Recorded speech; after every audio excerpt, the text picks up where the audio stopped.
bonus, anniversary bonus, year-end bonus, at financial assistance. May Christmas bonus na, may additional Christmas package pa. Kada isa sa mga ito, 98 mil. Sa suma total po, aabot ang lahat ng 2.5 milyong piso kada taon sa bawat membro ng board, maliban sa pakotse, technical assistance at pautang. Uulitin ko po, lahat ng ito ay binigay nila sa kanilang mga sarili habang hindi pa nababayaran ang mga pensyon ng kanilang mga retirees.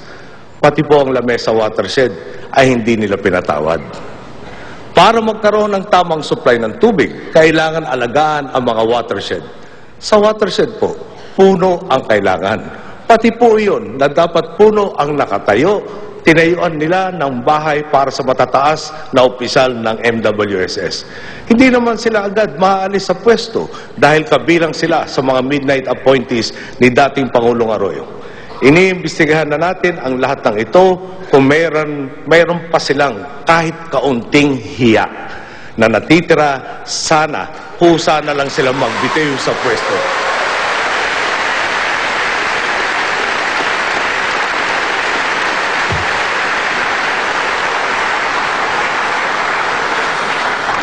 Pag-usapan naman natin po ang pondo para sa infrastruktura. Tumukoy ang DPWH ng 246 na priority safety projects na popondohan ng Motor Vehicle Users Charge. Mangangailangan po ito ng budget na 425 million pesos. Ang pinondohan po, 28 proyekto lang. Kinalimutan po ang 218 proyekto at pinalitan ng 70 proyekto na wala naman sa plano. Ang hininging 425 million pesos, naging 480 million pesos pa. Lumaki lalo dahil sa mga proyekto sa piling-piling mga benepisyaryo lang napunta. Mga proyekto po itong walang saysay, hindi pinag-aralan at hindi pinaghandaan, kaya parang kabuting sumusulpot. Tapos na po ang panahon para dito. Sa administrasyon po natin, walang kota-kota, walang tompats, ang pera ng taong bayan ay gagastusin para sa taong bayan lamang.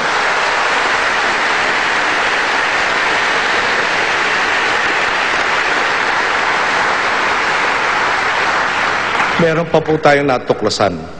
5 araw bago matapos ang termino ng nakaraang administrasyon, nagpautos silang maglabas ng 3.5 billion pesos para sa rehabilitasyon ng mga nasalanta ni Undoy at Pepeng. 86 na proyekto ang paglalaanan dapat nito na hindi na sana idadaan sa public bidding. 19 sa mga ito na nagkakahalaga ng 981 million pesos ang muntik nang makalusot.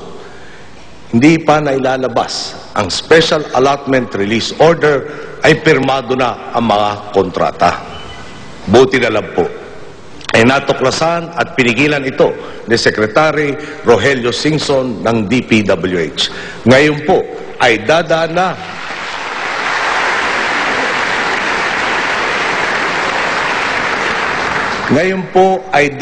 na ang kabuuan ng 3.5 billion pesos sa tapat na bidding at magagamit na ang pondo na ito sa pagbibigay ng lingap sa mga nawalan ng tahanan dahil kina Undoy at Pepeng.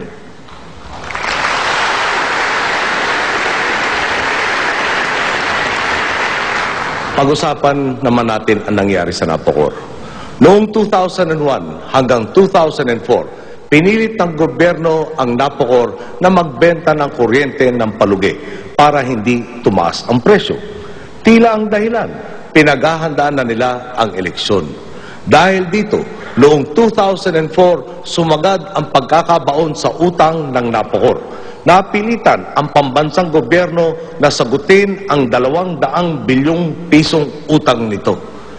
Ang nakala ng taong bayan na natipid nila sa kuryente ay binabayaran din natin mula sa kaban ng bayan. May gastos na tayo sa kuryente. Binabayaran pa natin ang dagdag na pagkakautang ng gobyerno. Kung naging matino ang pag-utang, sana'y nadagdagan ang ating kasiguruhan sa supply ng kuryente. Pero ang desisyon ay ibinatay sa maling politika at hindi sa pangangailangan ng taong bayan. Matapos pinagsakripisyo ay lalo pang pinahihirapan. Ganito rin po ang nangyari sa MRT. Sinubukan na naman bilhin ang ating pagmamahal. Pinilit ang operator na panatilihing mababa ang pamasahe.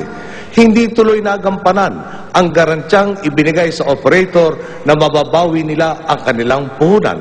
Dahil dito, inutusan ang Land Bank at Development Bank of the Philippines na bilhin ang MRT. Ang pera ng taong bayan ipinagpalit sa isang naluluging operasyon.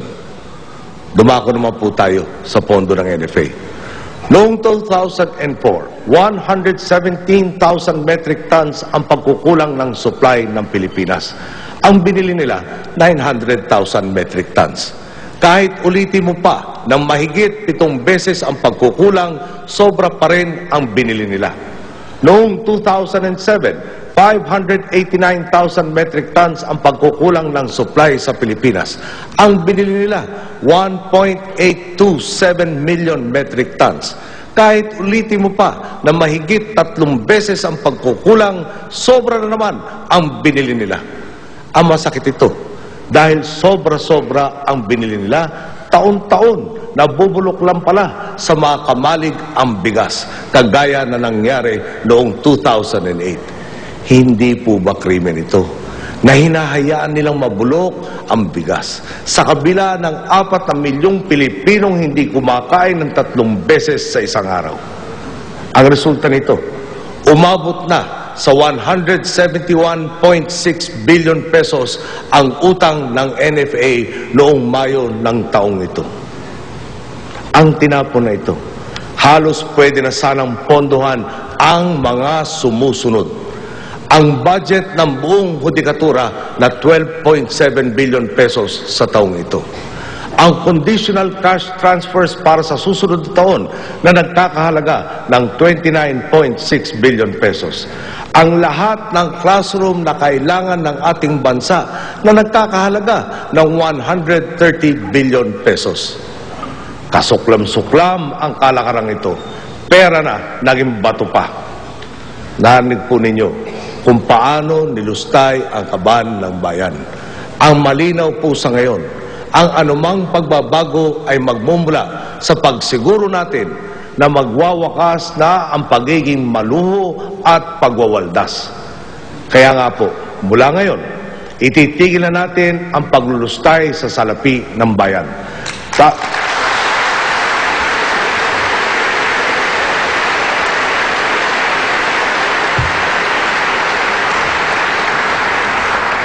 Tatanggalin na natin ang mga proyektong mali.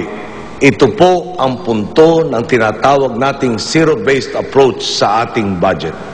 Ang naging kalakaran po, taon-taon ay inuulit lamang ang budget na puno ng tagas. Dadagdagan lang ng kaunti, pwede na. Sa susunod na buwan ay mag-aayon tayo ng budget na kumikilala ng tama sa mga problema at magtutuon din ng pansin sa tamang solusyon. Ilan lang ito sa mga natuklasan nating problema. Heto naman po ang ilang halimbawa na mga hakbang na ginagawa natin. Nandiyan po ang kaso ng isang may-ari ng sanglaan. Bumili siya ng sasakyan tinatayang nasa 26 na milyong piso ang halaga. Kung kaya mong bumili ng Lamborghini, bakit hindi mo kayang magbayad ng buwis? Nasampahan na po ito ng kaso sa pangunguna ni Finance Secretary Cesar Purisima, Justice Secretary Laila de Lima, BIR Commissioner Kim Henares at Customs Commissioner Lito Alvarez.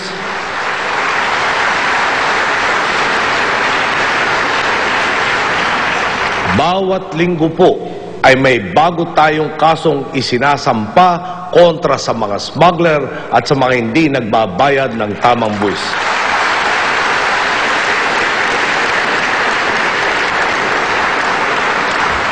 Natukoy na rin po ang salarin sa mga kaso ni na Francisco Baldomero, Jose Daguio at Miguel Belen.